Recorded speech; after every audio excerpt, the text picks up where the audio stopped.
Oke, kemudian kita bahas tarif PPN ya. Jadi tarif PPN menurut ketentuan Undang-Undang Nomor 42 Tahun 2009 Pasal 7 ya. Yang pertama, tarif PPN itu adalah 10% ya. Yang kedua, tarif PPN sebesar 0% diterapkan atas ekspor barang kena pajak berwujud, ekspor barang kena pajak tidak berwujud, ekspor jasa kena pajaknya. Jadi kalau ekspor, kegiatan ekspor nih tadi yang dilakukan PKP itu dikenakan PPN tapi tarifnya 0%. Ya. Dikenakan tapi ya nggak bayar gitu. Tapi tetap statusnya dikenakan. Nah, yang ketiga, tarif pajak sebagaimana dimaksud ayat 1 dapat berubah menjadi paling rendah 5% dan paling tinggi 15% sebagaimana diatur oleh peraturan pemerintah. Jadi di dalam kondisi tertentu atau sesuai peraturan pemerintah yang tertentu itu dari 10% itu bisa berubah. Tapi ya itu balik lagi tidak sesuai dengan yang diatur pemerintah. Jadi secara umum tarif PPN itu tarif tunggal ya, 10% gitu. Nah, selanjutnya kita bahas nih soal dasar pengenaan pajak pertambahan nilai atau DPP. Apa itu DPP? DPP itu dasar hitungannya. Jadi kalau kita mau mencari berapa yang harus dibayarkan PPN-nya dari suatu suatu barang atau jasa ya. Jadi rumusnya itu tarif dikali DPP ya, 10% dikali DPP. Nah, yang termasuk unsur DPP atau dasar pengenaan pajak pajak pertambahan nilai itu apa aja nih? Ada beberapa hal. Yang pertama itu harga jual.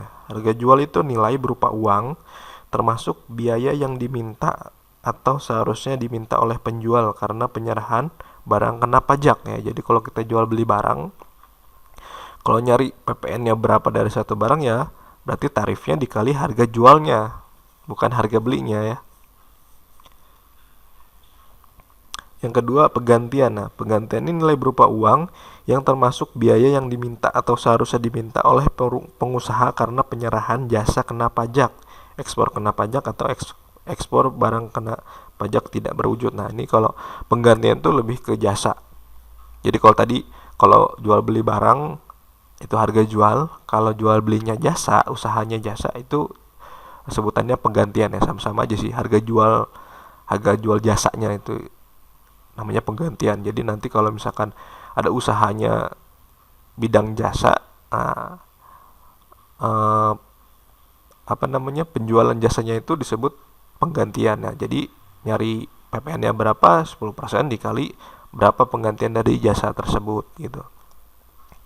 Nah, yang ketiga ada nilai impor. Nilai impor itu adalah uang yang digunakan sebagai dasar penghitungan bea masuk ditambah pungutan berdasarkan ketentuan dalam peraturan perundang-undangan yang mengatur kepabeanan dan cukai untuk impor kena pajak. Nah, ini kalau kasusnya kita impor ya, impor BKP kan. Jadi kalau impor itu DPP-nya nilai impor. Nilai impor itu di dalamnya tuh ada beberapa macam biasanya. Yang pertama itu ada istilah shift biasanya. Kalau kita beli barang dari luar negeri, shift itu cost insurance frame ya. Kalau bahasa sederhananya itu harga barang termasuk ongkos kirimnya nih dari luar negeri sampai ke Indonesia itu ada shift ya. Jadi kargonya apa, ongkos kirim pakai kapal atau pakai pesawatnya itu semua include di situ, atau ada asuransinya juga di dalamnya gitu ya. Nah, selain shift itu nanti ada bea masuk. Jadi kalau ada barang masuk ke Indonesia itu ada pungutan lain ya. Biasanya sih bea masuk. Nanti tarifnya berbeda-beda tergantung jenis barangnya. Ada yang nanti biasanya kalau di contoh kasus tuh sudah dijelaskan sih tarifnya sekian untuk bea masuknya. Jadi nanti kalau kita mau cari nilai impor berarti kita harus cari tahu chiefnya dulu berapa, terus apakah ada bea masuk dan bea lainnya nanti ditambahkan nih. Nah, totalnya itulah menjadi DPP dari PPN-nya. Jadi nanti cari PPN-nya 10% dikali nilai impor tadi, chief ditambah bea masuk dan uh, pungutan lainnya yang kalau ada. Jadi intinya PPN ini dikenakan tarif atas berapa biaya yang dikeluarkan oleh importir sampai barang itu bisa dia diterima di Indonesia gitu.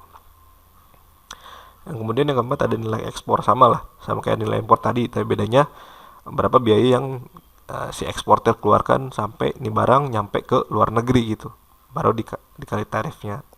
Nah, yang terakhir nilai lain. Nilai lain ini adalah nilai berupa uang yang ditetapkan sebagai dasar pengenaan pajak yang diatur oleh Menteri Keuangan ya. Jadi ada beberapa kondisi DPP ini pakai nilai lain nyarinya. Nah, beberapanya apa kondisi-kondisi tersebut kalian bisa baca lagi di modulnya ya. Jadi saya sebutkan beberapa. Yang pertama, misalkan untuk pemakaian sendiri barang kena pajak atau jasa kena pajak itu DPP-nya harga jual atau penggantian setelah dikurangi labanya ya. Yang kedua, contohnya ya untuk pemberian cuma-cuma barang kena pajak atau jasa kena pajak, DPP-nya harga jual atau harga penggantian setelah dikurangi laba kotor gitu. Nah, dan lain-lain tuh.